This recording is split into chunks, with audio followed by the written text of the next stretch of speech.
Kita semua pada hari ini diberikan kesehatan oleh Allah, diberikan kesempatan, diberikan keberkahan insya Allah, sehingga kita semua dapat berkumpul di pagi hari ini, di apel pagi hari ini dalam keadaan sehat walafiat. Ada yang sakit di sini? Ada yang sakit? Nggak ada ya? Oke. Salawat wassalamu ala nabiyullahi Muhammad sallallahu alaihi wasallam, yang mana Rasulullah telah menunjukkan kita dari zaman jahiliyah menuju zaman Islamiyah, yakni ad-dinul Islam as-siratul mustaqim. Yang ketiga kalinya di sini Ustazah akan menyampaikan sedikit di apel pagi hari ini ya. Oke, tidak akan bosan saya untuk mengingatkan ya. Mungkin kalian semua sudah hafal apa yang akan saya bicarakan. Hal yang pertama kali ketika saya di depan mimbar, yaitu jangan lupa minum vitamin dan madu. Apakah tadi sahur sudah diminum? Sudah. Oke. Mencegah lebih baik daripada mengobati. Masih saya temukan sing umbelen yo banyak, batuk-batuk banyak, ya. Itu berarti imunnya sedang turun. Nggak usah panik, ya. Itu sudah biasa terjadi di antara kita. Maka dari itu kita yang sehat-sehat jangan lupa untuk mencegah dengan cara meningkatkan imunitas dalam tubuh kita. Setiap manusia, setiap orang, setiap kepala, imunnya dalam dirinya itu beda-beda. Alangkah baiknya agar kita menjaga, dibantu dengan vitamin, dibantu dengan suplemen, madu, habatus sauda dan lain sebagainya. Ya, semua ustadz-ustadzah di sini juga minum. Bahkan kemarin saya itu ngepaki habatus sauda, kurma, madu-madu juga. Biar dibawa pulang oleh ustadz-ustadzah yang pulang. Jadi kita semua juga minum gitu loh. Makanya kita, terutama ustadzah pribadi, mengingatkan kepada antunah sekalian, kepada kalian semua untuk meminum vitamin dan madu. Oke ya? Oke. Yang kedua, sebenarnya disuruh evaluasi ya hari ini ya. Cuman gimana ya ustadzah? Jadi sangat mendadak sekali ya. Oke. Agenda kita untuk yang ke depan ini, minggu ini, pekan ini kita masih KBM ya, masih kegiatan belajar mengajar. Dan juga kemarin sudah saya ingatkan, sudah saya umumkan bahwasannya ada perubahan jadwal di sekolah kita ya. Yang mana tanggal 23 itu sudah mulai apa? Tanggal 23 ada apa? Ada pentas seni alias perpisahan kakak-kakak kita kelas 9. Sekarang sedang karantina tahfidz. Kita doakan ya, semoga kakak-kakak kita kelas 9 besok ketika ujian terbuka mereka dilancarkan oleh Allah Subhanahu wa taala. Amin. Oke. Kemudian tanggal 23 itu mungkin seluruh santri sudah mengetahui bagian-bagian apa saja atau apa saja yang harus dipersiapkan. Ustazah di sini ingin mengingatkan, tadi ada amanat juga dari wali kelas 8A untuk mengingatkan bahwasannya tanggal 23 itu harus dipersiapkan semaksimal mungkin. Yang mau nampilkan nyanyi silakan latihan vokal. Yang mau nyampaikan drama silakan latihan untuk drama. Yang mau tapak suci silakan golong-golong. Ya, itu semuanya dimaksimalkan semua agar ketika hari H apa yang kita persembahkan juga maksimal. Insya Allah ketika sampean berlatih dan itu dipenuhi dengan rasa ikhlas, tidak ada sama sekali kegrundelan dalam hati, ketika tampil itu akan menjadikan hasil yang maksimal. Apalagi kita sekarang lagi puasa ya, puasa semua kan? Puasa kecuali yang nggak puasa ya. Apalagi yang puasa. Ayo sama-sama kita meningkatkan takwa, berfastabikul khairat. Apa artinya? Berlomba-lomba dalam kebaikan. Sing biasa nih 1 hari ngaji sekali, kalau Ramadan bisa ditingkatkan jadi 5 kali. Wih, luar biasa. Ya, sedangkan kita semua sudah tahu ketika baca Quran 1 huruf saja itu pahalanya 10. Kita baca Bismillahirrahmanirrahim, pahalanya sudah berapa itu ya? Yang dimaksud pahala 10 itu per huruf. Contoh alif lam mim, berapa huruf? 3, berarti 30 luar biasa. Makanya ketika kita baca Quran ataupun bahkan menghafal Al-Quran, tidak ada kata rugi untuk kita. Ya, ayo sama-sama kita berfastabiqul khairat. Dienakkan hatinya setiap menjalankan kegiatan-kegiatan yang di pondok diiringi dengan rasa ikhlas.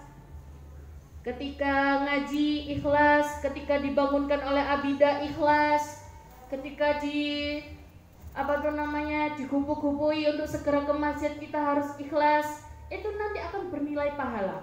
Ketika kita bergerak dari kamar menuju masjid, setiap langkah kita itu menggugurkan dosa. Makanya silakan berwudu sebelum masuk ke masjid. Jadi jangan wudu di tempat, wudu dari rumah, wudu dari kamar, dari pondok.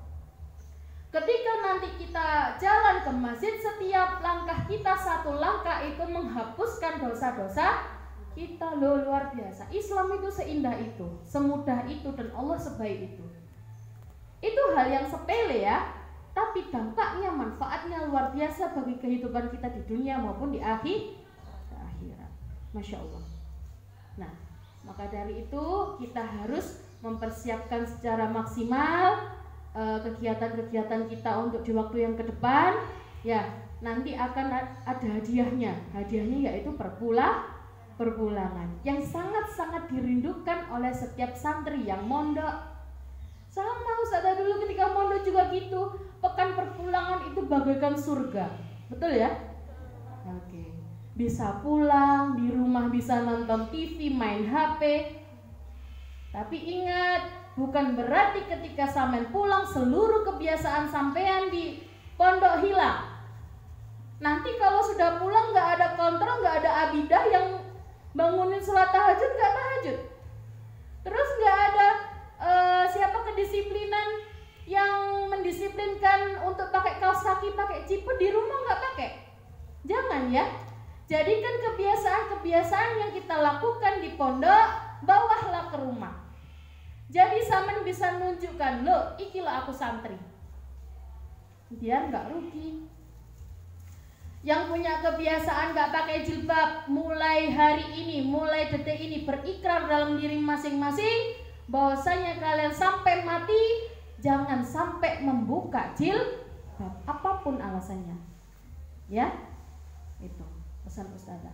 Ketika sampean perpulangan, tidak ada alasan satupun yang membuat sampean lupa dengan kebiasaan yang ada di pondok. Waktunya tahajud, silakan tahajud.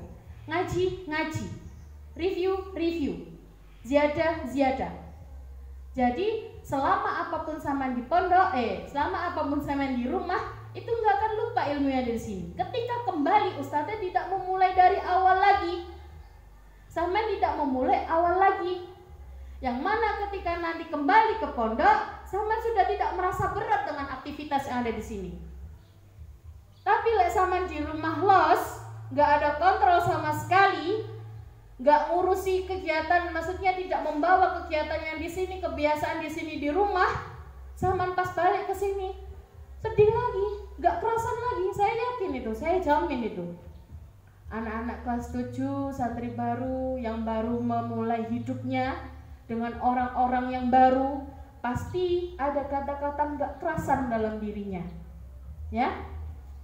Tapi jangan dijadikan itu sebagai resep, doktrinasi diri sendiri. Saya kerasan. Sama sudah hampir 3 bulan di sini. Saya yakin kebiasaan-kebiasaan yang ada di sini sama nggak kaget lagi. Makanya ketika perpulangan jangan semata-mata dilepas kegiatan yang ada di sini, sehingga ketika sampean kembali ke pondok sampean nggak kaget lagi dan nggak ada kata nggak kerasan. Sudah biasa hidup dengan orang banyak, menerima isi kepala yang berbeda-beda.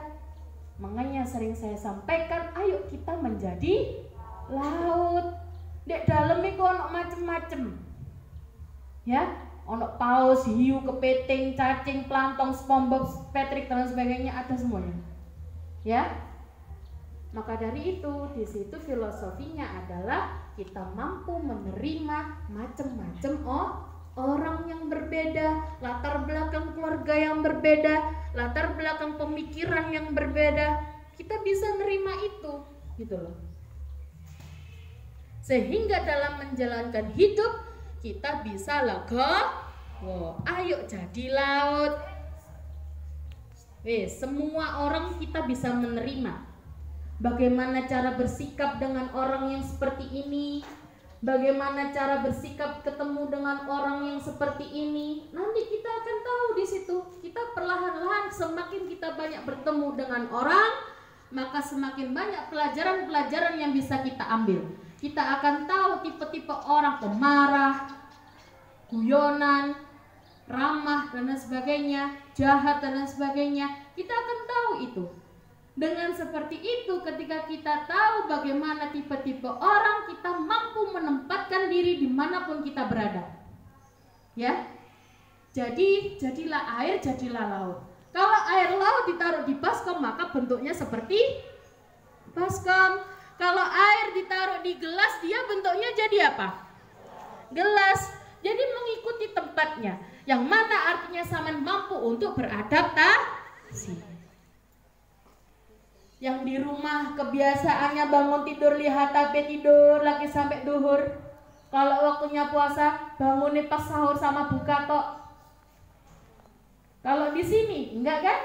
Ada kegiatan, ada review, ada public speaking, ada muhadasa, ada sobah luho dan lain sebagainya. Di rumah enggak ada kayak gitu. Makanya ketika pulang saya ucapkan sekali lagi, jangan sampai kebiasaan yang ada di pondok kalian lupakan begitu saja ketika pulang. Saya yakin ketika sampean lupakan ketika pulang, balik lagi ke sini sampean lupa. Pasti nggak perasan lagi. Oke ya? Siap ya? Oke.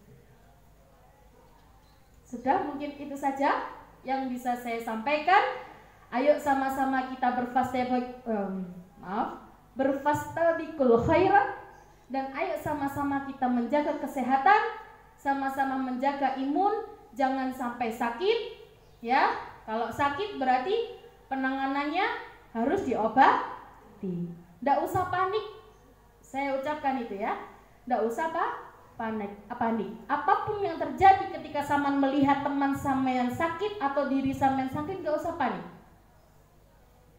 Bilang ke ustadzah, ini nggak bisa ngentut, contohnya.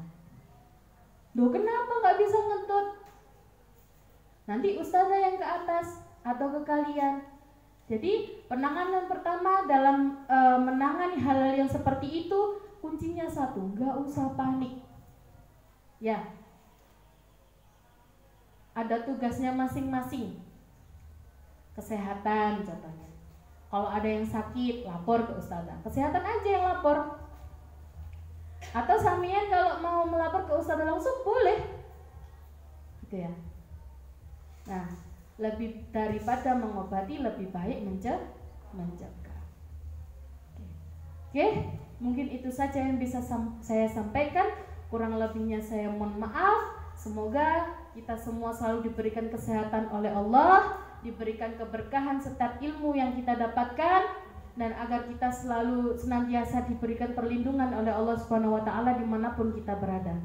Nun wal qalam yauma yasturun. Wassalamualaikum warahmatullahi wabarakatuh.